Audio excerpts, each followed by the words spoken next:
Hello বন্ধুরা, কেমন আছেন? আশা করি খুব ভালো আছেন। আবারও চলে এসেছি টুম্পার রান্নাঘরে জনপ্রিয় একটা রেসিপি নিয়ে। রেসিপিটা দেখতে থাকুন।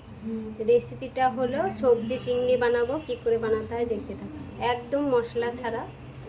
দেখতে থাকুন কী করে বানায়। দেখুন, এখানে কয়েকটা চিংড়ি মাছ নিয়ে নিয়েছি, গলদা চিংড়ি বড় বড়। এখানে ভেন্ডি বড় বড় কেটে, কুমড়ো আর আলু লম্বা লম্বা আলু কেটে নিয়েছি।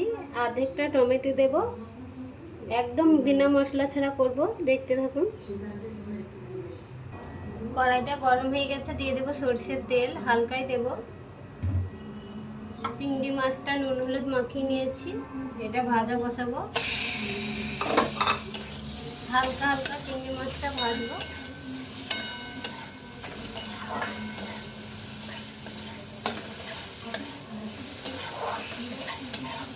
একদম হালকা ভাজবো চিংড়ি মাছ। দেখুন, চিংড়ি মাছটা ভাজা হয়ে গেছে, তুলে নেব।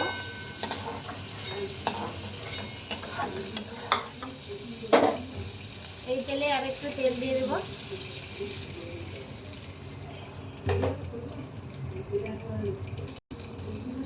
তেলের মধ্যে 5 ফোড়ন দিয়ে দেব। আলুগুলো দিয়ে দেবো কেটে রাখা, কেটে ধুয়ে রেখেছি।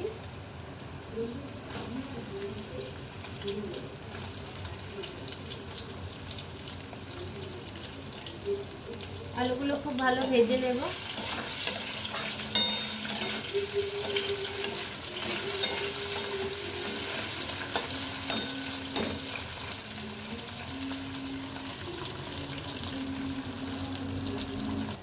দেখুন, আলুগুলো ভাজা ভাজা হয়ে গেছে। এই দেখুন, একদম হালকা ভাজা হয়ে গেছে। দিয়ে দেবো কুমড়ো আর ভেন্ডি, এটাও 10 মিনিট ধরে ভাজবো। খুব ভালো ভেজে নিতে হবে, ভেন্ডিগুলো না হলে গলে যাবে।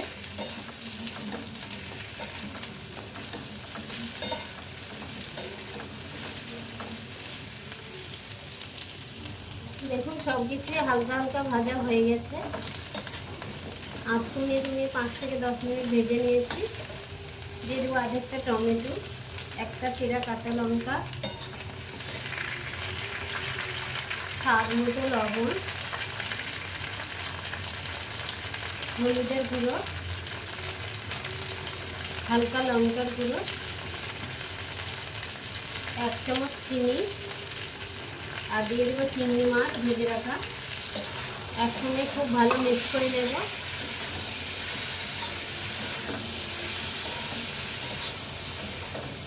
কত সুন্দর দেখতে লাগছে দেখুন।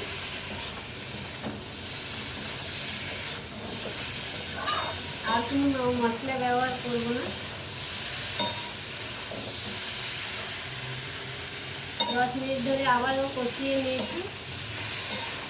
মাছ দেওয়ার পর সবজিটা ভালো ভেজে গেছে।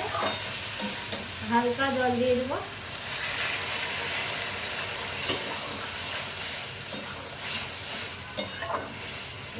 হালকা হালকা জল দিয়ে দিই। 5 থেকে 10 মিনিট চাপা দিয়ে দিলাম।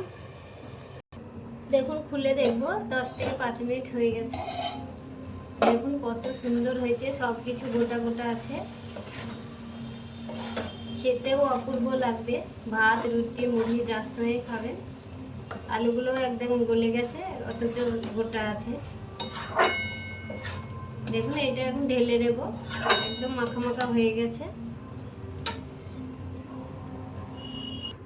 দেখুন, ঢেলে নিয়ে চলে এসেছি। কত সুন্দর হয়েছে দেখুন। ভিডিওটা ভালো লাগলে অবশ্যই লাইক করবেন, সাবস্ক্রাইব করবেন, শেয়ার করবেন, পাশে থাকবেন। আর কার কার মশলা ছাড়া রেসিপিটা ভালো লাগলো কমেন্টে অবশ্যই জানাবেন।